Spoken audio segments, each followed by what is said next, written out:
I'm that challenge dude, and today I'm exploring one of the most inhospitable places on planet Earth, Death Valley, which recorded the hottest temperature ever, and it's the driest and lowest spot in North America. Truly an extreme location. Now, I do have to preface this by saying we are still in the middle of the ongoing government shutdown, so I don't know if all of the locations I wanted to show you guys today are actually going to be open or not, but we'll find out together. So let's try to head to our first stop now.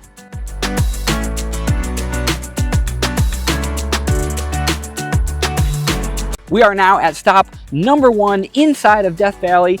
These are the Mesquite Flat Sand Dunes. Now, due to their proximity to Southern California, these sand dunes here have been used to film Hollywood films for decades. But most famously, these dunes were used to film a scene in the original Star Wars film. At the beginning of the movie, when C-3PO and R2-D2 crash on Tatooine and are stuck in the dunes looking for where to go, this was literally filmed right here at these sand dunes, which is so cool. Let's do some exploring. And of course, I brought Lydia along for the day to explore Death Valley with me. What do you think of the sand dunes here, our first stop? This is so cool. I've actually only been to Death Valley once before, and I've never been to the sand dunes. I took my shoes off and I'm just walking through the sand. They feel nice and warm. Fortunately, we're here in November. I probably wouldn't take my shoes off if we were here in July, but this is so cool. Also, it's a total workout running through this sand. Yeah, I feel like I'm up for the challenge though.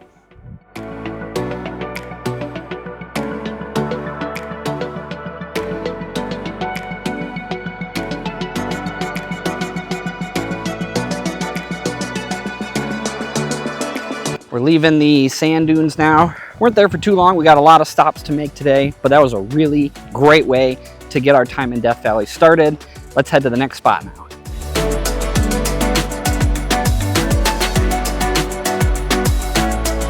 We're now here at stop number 2, the Furnace Creek Visitor Center, which is home to the famous thermometer that you see in photos here. Unfortunately, it's not working today, but maybe when you guys come, it will be working. Now, if you do decide to come here, I highly recommend a stop. If you go inside the Visitor Center, they have an awesome giant topography map of Death Valley. They have a bunch of exhibits that teach you about the people, the animals, and the extremes of Death Valley, so definitely worth checking out. Now, the other interesting part about Furnace Creek here is this is the exact location where the warmest air temperature ever recorded on Earth in 1913 was measured.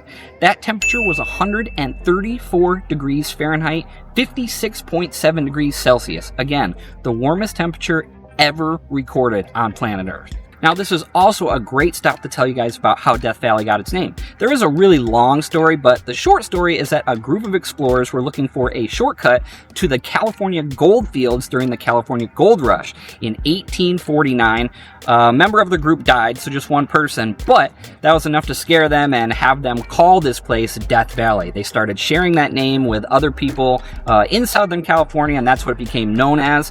It didn't become protected land until 1933 when it was designated as a national monument, and finally in 1994 it became Death Valley National Park.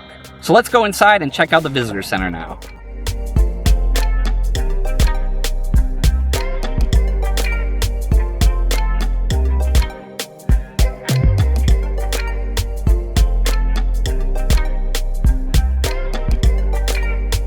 Just around the corner from the Furnace Creek Visitor Center is the Oasis at Death Valley, which is one of 2 hotels down here that you can actually stay at, full-service hotels. There's a golf course, a market.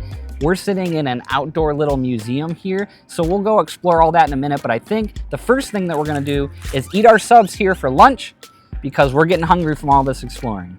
We just finished eating, so now we're gonna look around the Oasis area here a little bit. And the first thing here is the outside borax museum. Now, all of this equipment is from when there was borax mining that took place here in Death Valley in the 1920s. And borax is kind of hard to explain, but basically it was an important mineral that was used in cleaning products and laundry detergent.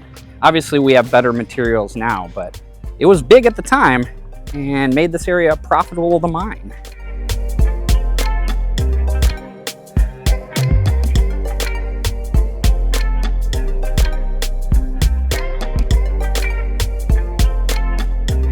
And this is back behind the museum. This is where the actual hotel is. Crazy to see grass here in Death Valley and all the palm trees, but you know, this actually looks like it could be a pretty cool spot to stay at for a couple of nights if you wanted to spend more time exploring all the different trails and areas of Death Valley.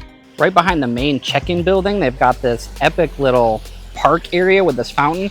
And then over here, they actually have a restaurant and a marketplace to like get some light groceries and stuff. Now here at the Oasis, we are actually 190 feet below sea level, which is crazy to think about. But what's even crazier is that is not the lowest point in Death Valley. We're gonna talk about that at our next stop.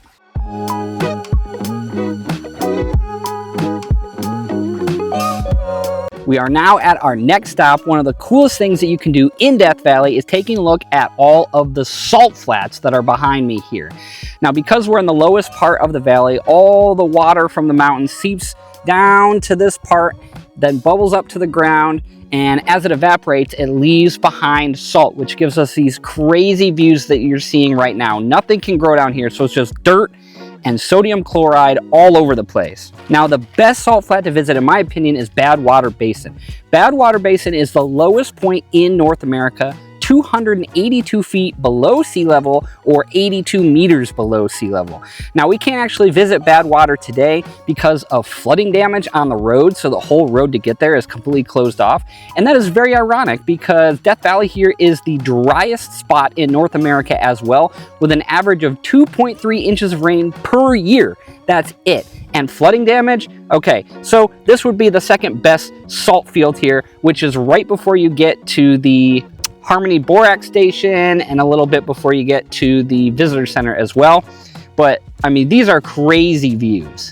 Now, I did try to walk out there into the really white salt there. It almost looks like snow. But unfortunately, I didn't realize how wet the ground was. You can see how deep some of those footprints are. I didn't realize how much moisture was actually here. And I've like totally wrecked my boots here with mud and salt all over them. So that's cool. These salt fields are crazy though. I mean, I can't even imagine how many miles it actually is to the range over there. Like, imagine crossing this whole thing. Imagine coming here when you were in that group in 1849. I'd be like, nope, I'm just gonna be done. As I said, guys, this is all sodium chloride, the white stuff that we're seeing here, or better known as common table salt, which is crazy. So you could literally get some of this on your finger. Salty. We are leaving the salt flats now. Our car is parked way up there at the road, so we got to walk all the way back. But as we're walking there, we got to walk over this hard, crunchy, lifted soil here. Lydia said it kind of looks like elephant dung. And she's not wrong. But I have never seen anything like this before. It's really interesting.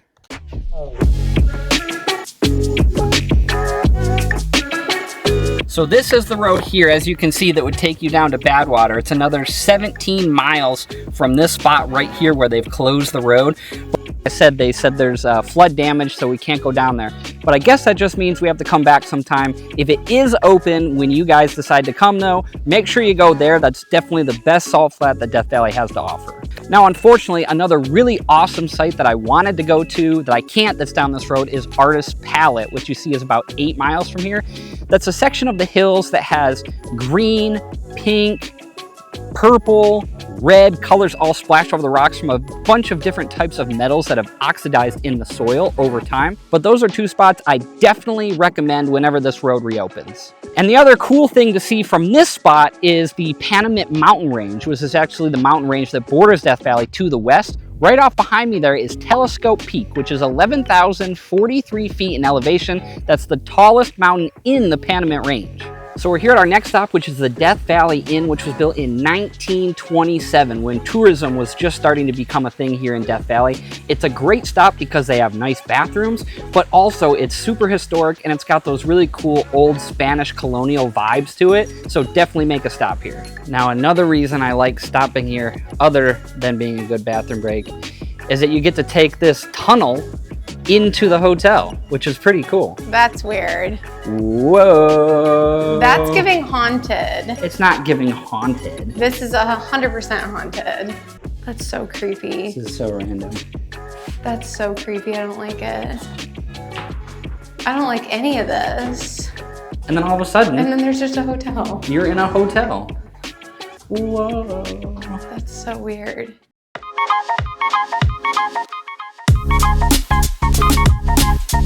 We are starting to make our way up and out of Death Valley now, but we've got 2 more vantage point stops on the way out. The first of those 2 stops is here at Zabriskie Point, which is a really cool viewpoint area. You get to see a bunch of hills that are made up of eroded sediment from an ancient lake that was here so long ago. It's super cool. Look at these views, guys.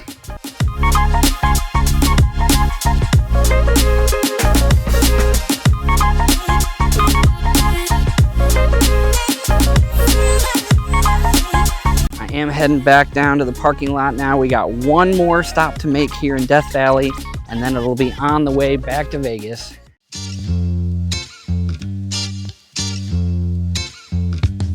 We are now at the very final stop of Death Valley today.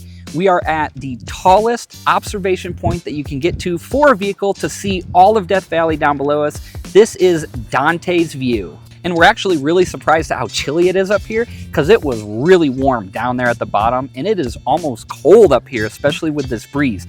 Now, as you guys can see, Death Valley is gigantic. It's 3.4 million acres, which is only slightly smaller than the entire state of Connecticut, which makes Death Valley the largest national park in the contiguous United States. Now, if you guys are looking at taking a trip out to Death Valley sometime from Las Vegas, we highly recommend renting with Budget Las Vegas. They're locally owned and conveniently have 9 locations spread out across the Las Vegas Valley.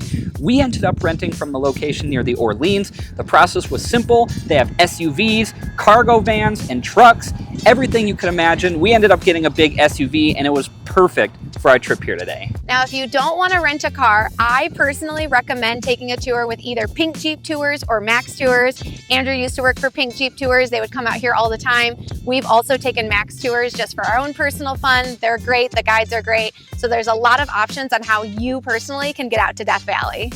So we are getting ready to head back to Vegas now. This was our last stop at Death Valley, but I think my favorite thing that we saw today was definitely the salt flats, even though I kind of messed up my boots there. My favorite was our very first spot, the sand dunes, taking off my shoes and walking through the warm sand. It was just super cool, and I've never done anything like that. So, but everything was awesome, honestly. Yeah, if we were here longer, I probably would have spent more time in the sand dunes. We're just gonna have to come back. Oh darn. So if you've ever thought about coming out to Death Valley before and you've never been here, or you've only been once and it's a long time ago, I hope I showed you guys some really cool spots to stop at today. And with that, it's time to head home to Vegas. We're really tired. We had a bright and early start this morning in order to get all this done. If you guys haven't already, please make sure to like this video, share it with all your friends, and most importantly, hit that subscribe button so you never miss what my next video is going to be. I'm That Challenge Dude. I'll see you on the next one.